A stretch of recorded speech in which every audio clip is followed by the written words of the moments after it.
Hey everyone, welcome to this episode of the Meaningful Revolution podcast. Again, I'm your host, Sean Butner, and today we're going to be talking about the power of relationships. So, the whole idea of this podcast is how better would our lives be if we had just 1% more meaning in our life every day.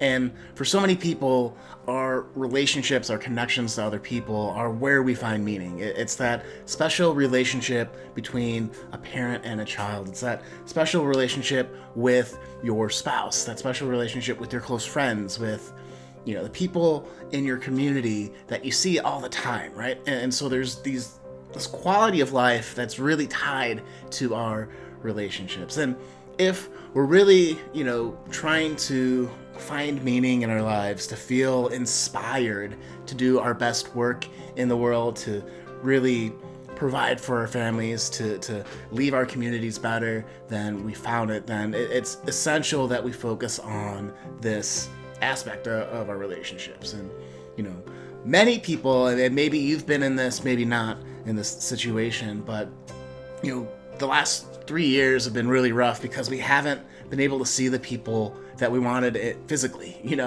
We've been starved for that physical community of being at a concert or being at a bar or a restaurant or, going to community events, movies in the park or movies in general, all that kind of stuff. And people have kind of shrunk, they've gotten a little more guarded, a little bit more like stuck in trying to protect themselves from COVID, from trying to protect themselves from all the crazy that's going on out in the world. And so, when you do that for too long, you are kind of shutting down this part that you find really a lot of meaning in. And so it's time to focus again on the relationships in our lives, the important relationships in our lives, feeling that connection to those around us. And so how do we do that in today's world? That's what we're going to be talking about today. Welcome to the Meaningful Revolution podcast, where we talk about people's passions and hope to inspire you to your own. We also answer the question, what if you could just add 1% more meaning to your life every day for the next year? So join us on this Meaningful Revolution. I'm your host, Sean Butner, certified high performance coach, and we have a really great episode for you today, so let's get into it.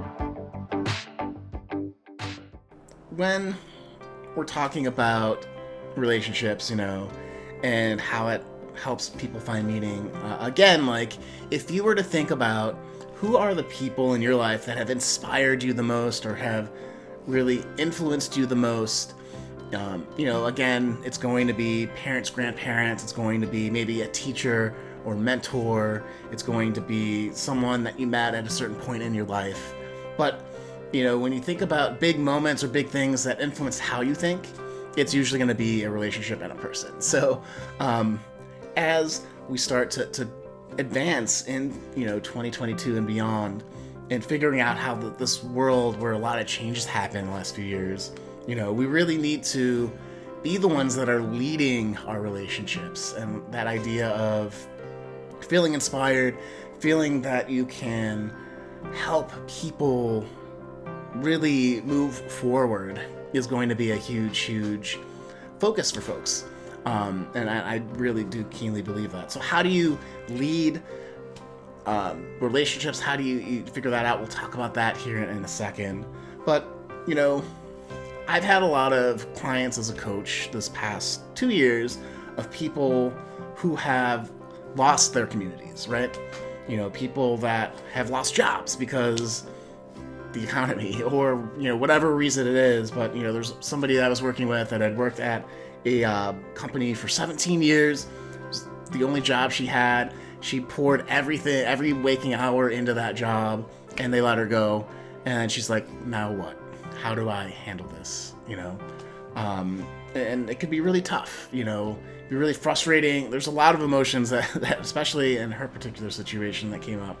But ultimately, she's like, I feel lonely. I don't have the coworkers or the customers that I know that I'm making a big difference in. and it was crushing, And so I think maybe, again, not maybe you're in the situation, maybe you're not, but if you've lost that community and you feel lost, you could turtle up or get grumpy and yell at people randomly out on the street, which is not cool. But that there's something there that we really need to focus on. So how do we get into building relationships, leading relationships? How do we get into pushing all that stuff forward again? So I wanted to offer 5 ideas on that during this podcast here. But before we do that, I also, since we're talking about community, I am launching something called the Inspired Community, which should be live by the time you're listening to this. And the link will be in the show notes below if you'd like to join. But it's a place for you to ask any questions. If you have any feedback for me and don't want to send me an email, you can go there. It's free to join. Meet some of the folks that are on this meaningful revolution with us all. I'd love for y'all to connect. I'd love to be able to have a place where you'd be like, hey, I'm doing this really cool thing. We can cheer you on. Hey, I really am struggling with this. We can use the hive mind of the community to help advance you. So it's not just me giving advice. Although as a high performance coach, there is a method that I can use to help, a proven, structured way to really help people advance. But there's so much more than that and so much more perspective in the community that I think could serve every one of us. And I'd love for y'all to be part of this journey with me again and to really just come together and inspire each other, right? That's the whole purpose of this podcast, and I really hope you'll join us there again. Below in the show notes or just community.seanbutner.com. And no biggie if you're not into that too. I get it. It's another thing to sign up for. But yeah, it's pretty cool.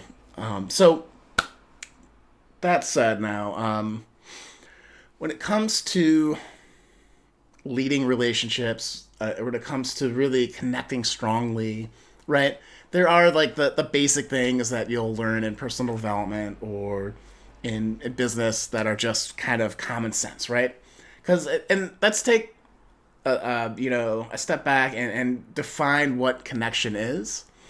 And to me, and this is probably because of my goggles as a coach, it's really a co-creation and co-influencing process between two people, right?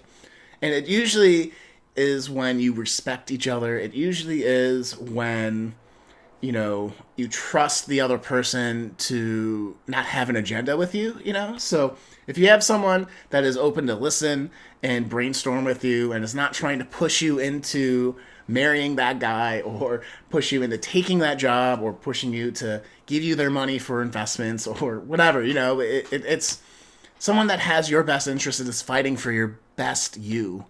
I think that's when we have really great connection, which is why I think parents tend to be the number one relationship most people have, or a grandparent or a family member for that matter, because it's that I just want you to grow up, be healthy, and be successful, right? In most cases. So, having that type of relationship is really important, really great to facilitate. So if that's the kind of connection we're trying to create, we're trying to lead, how can we do this in a business context? How can we do this more in our personal lives? How can we do this more in our community, I guess, is the question. And so, again, the basics are, make sure you're appreciating people, right? Make sure that you're actually listening, that you don't have an agenda, and you're actively self-aware to know when you might that might come up.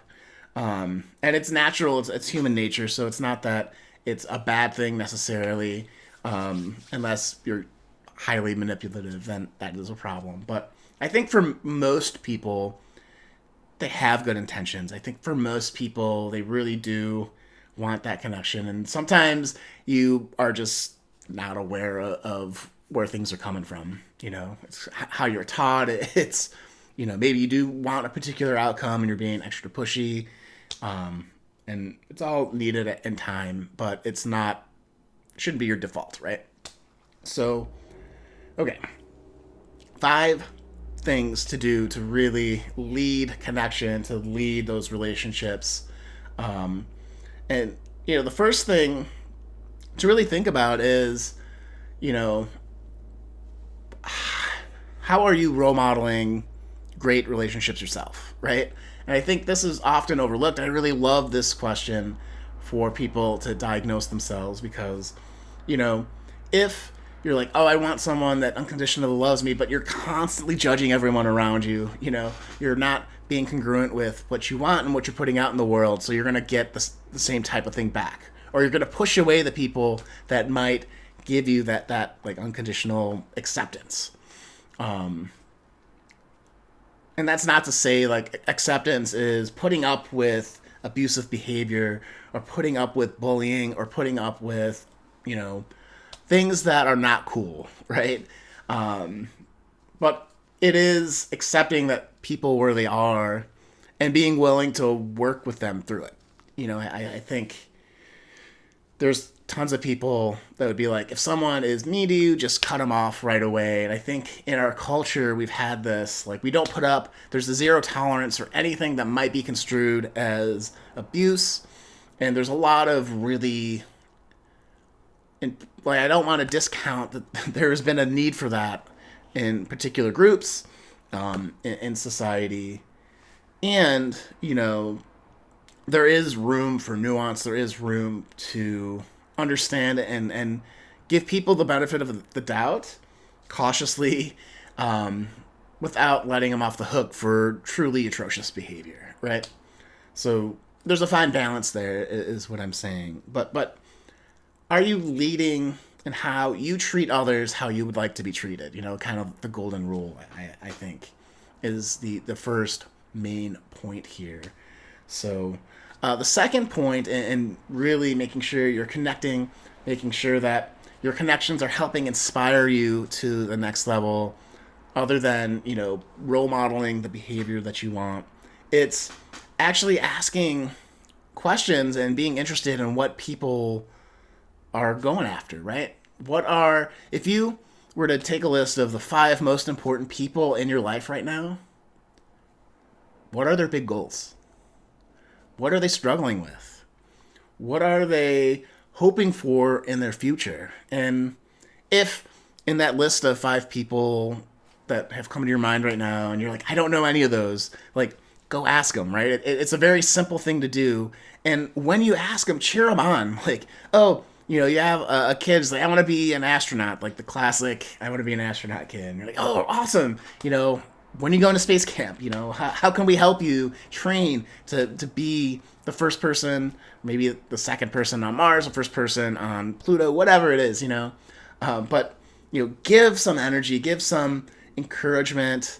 Don't necessarily discourage them, but help them figure out the way to get a little bit closer, and you'll build that relationship, and it'll feel really great too in it. You see some kids buying lemonade out on the street, buy a cup of lemonade and tell them it's the best cup of lemonade ever, even if it's super sugary or not, because it's not to reward people for showing up. It's to encourage people to continue going, right? And I think that is something that we miss a lot in today's world, and building relationships, is that sometimes you're never going to be the best without a bunch of failures, without a bunch of messiness. I mean, take a look at this podcast. I think I'm still trying to find the words, trying to find like what we're really pushing for, other than this idea of if we interview people that are really passionate about things that they love, that'll inspire other people to go out and do the things that they really love. And then, trying to put some structures and some tactical strategies too around it to help people find that meaning and explore that meaning, so that they can live a higher quality of life. So this is all a work in process, but it's in motion. It will get better in time. I'm very confident in that, and I think that assumption that people will improve over time if they're excited about it is something we need to really highlight a lot more. So, yeah, that's point number 2. Third point in building really connected relationships is to really, other than knowing what people are going for, what their ambitions are, what they really want, it's also knowing how they're struggling, right? So for the kid that wants to be an astronaut, like, what have you tried about being an astronaut at 7 that hasn't really worked for you? And it's like, oh, I don't know how to build a spaceship. I'm like, okay, how can you help support or mentor or network and find people that maybe work at NASA and have, or sign them up for space camp or whatever that is, to really help them explore that passion a bit more. So yeah, knowing the struggles, knowing, what holds people back. It could just be at work, you want to build some better relationships with your teammates, knowing the jobs that everyone hates to do, and then being the one that's like, how can we make this fun? How can we make this easier?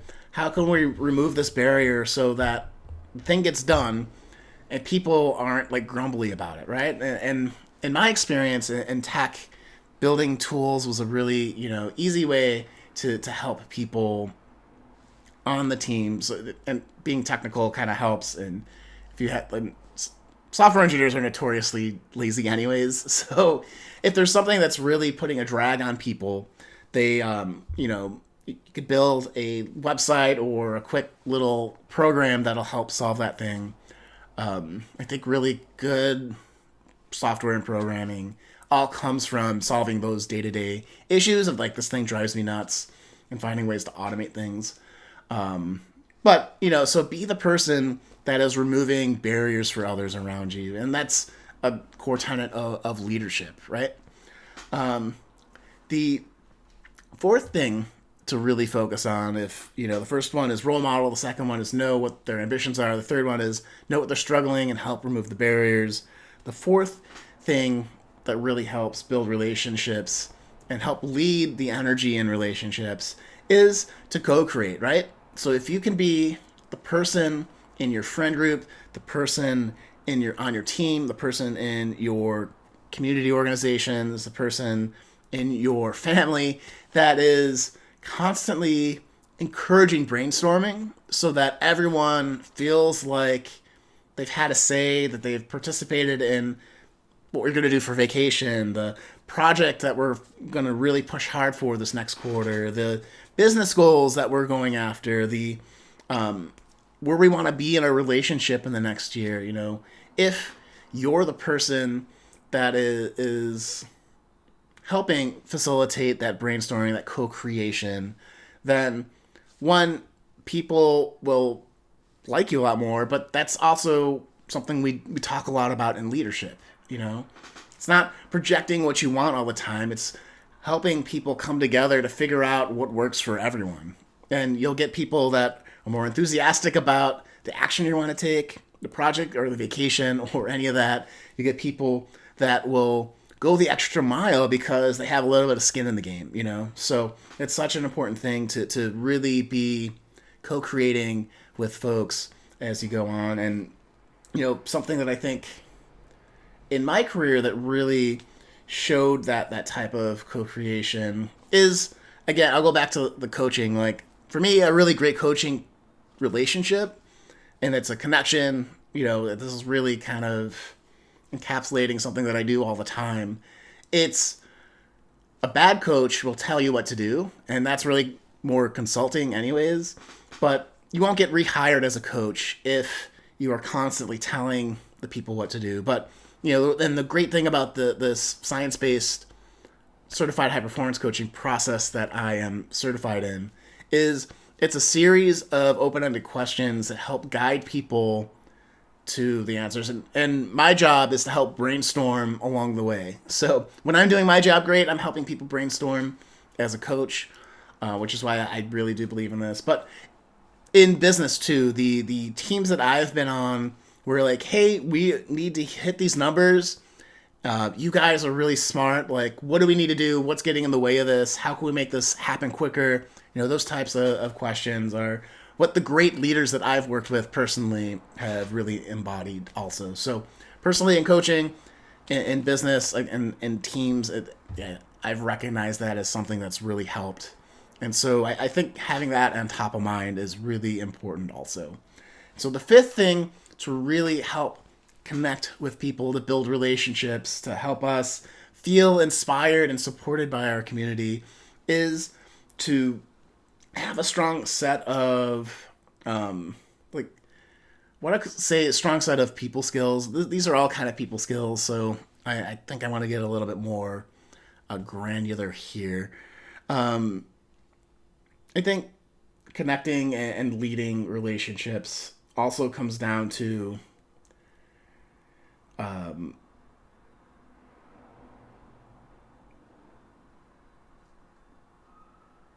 like showing an interest, right? You have to, again, like with that co-creation, you have to be able to listen and really empathize.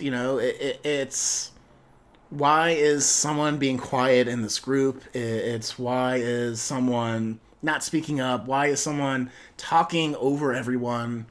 And kind of understanding how people work. That's kind of what I'm trying to get at. It's like understanding how people work, people's psychology, and how to help move groups through that, right?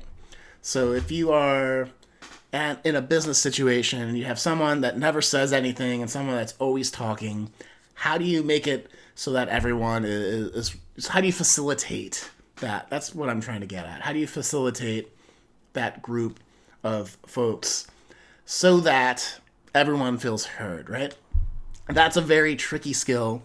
And again, it's notice first off, it's being aware of where people are, how they're interacting, and I love playing this game in meetings of like, who's the quietest person, who's the loudest person, who's the person that seems the most anxious, who's the person that seems the most confident, who's the person in the room that probably knows the most, who's the person who's actually going to make the decision, in that type of group scenario. And it's using your knowledge of relationships and connection to help move the project forward, to help people advance in their lives, that I think is so important. So to sum it up, right, the 5 things you can do to really help improve your connections, improve your relationships, help you advance so that you feel more inspired every day and more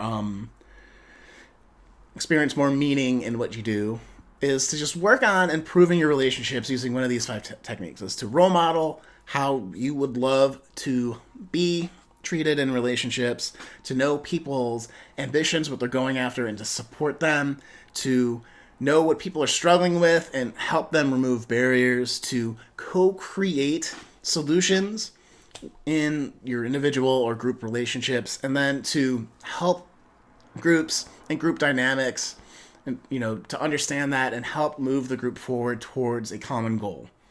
So excuse me. So those are the 5 things that I've found helpful. As always, like, it can always be tricky, and sometimes you want a sounding board to figure out the right words to say, to figure out how to problem solve a situation like that. And I would love for you again to join our community, and at community.seanbutner.com or in the link below.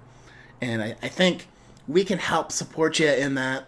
Part of this finding meaning again is connecting with people, and I would love to co-create. I'd love to support you. I'd love to know what you're going after and how we can help remove any barriers you have using this exact set of steps that we talked about today.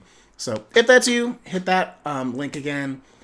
Otherwise, next episode, we're going to be talking about actually doing the meaningful work. So as we're talking about this meaningful revolution, as we talk about how the people that are really going to win are going to be the people that can press their performance edge And in order to do that, you need to really be connected to feeling the day, your relationships, and working on the meaningful things that will advance your life and everything we talked about today. So I hope you'll join me then. Go listen to that next episode when it drops. It should be very soon. And with that said, guys, go out there, live with more joy, more growth, more impact in your communities. Feel inspired, and we'll talk to you in the next episode. Take care.